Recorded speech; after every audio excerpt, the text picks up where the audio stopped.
kooperatibismoaren sorrera, fenomeno moderno moduan, kokatuko genuke 18-19 mendeetan industrializazio garaian.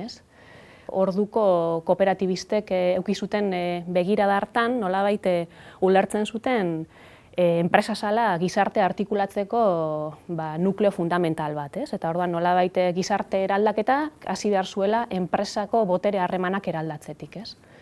Zeintzuk dira euskal kooperatibismoaren ezaugarri nagusienak. Lehenik eta behin aipatuko nuke hemen dagoen aniztasun edo diversidade kooperatiboa. Formato kooperatiboan antolatzen diren industriak, konsumoa, finantzak, hezkuntza erakundeak, ikerketa. Bigarren ezaugarri bada lan elkartuko kooperatibek daukaten pisua.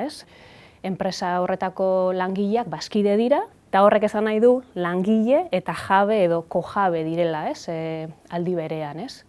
Beste ezaugarri bada baita ere enpresa efikazia eta baloreak praktikan jartzearen arteko oreka edo uztardura. Erreza dalako nolabait solidaritateaz hitz egitea edo demokraziaz, baina gero benetan zaila dena da nola praktikatzen dituzun balore horiek mekanismo zehatzen bidez eta gainera enpresaren eremuan. Eta hor, sormen handia egon da eta mekanismo oso zehatzak garatu dira norabide horretan.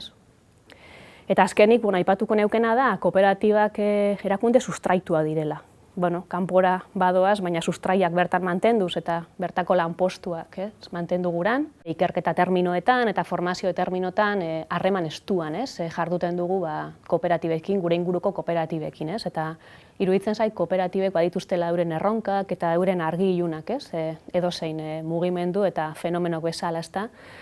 Baina nolabait enpresa eta ekonomia molde humanoagoak eta jasangarriagoak sortzeko norabidean, benetan uste dugu kooperatibismoak oso pista interesanteak eskaintzen dituela norabide horretan bidea egiteko.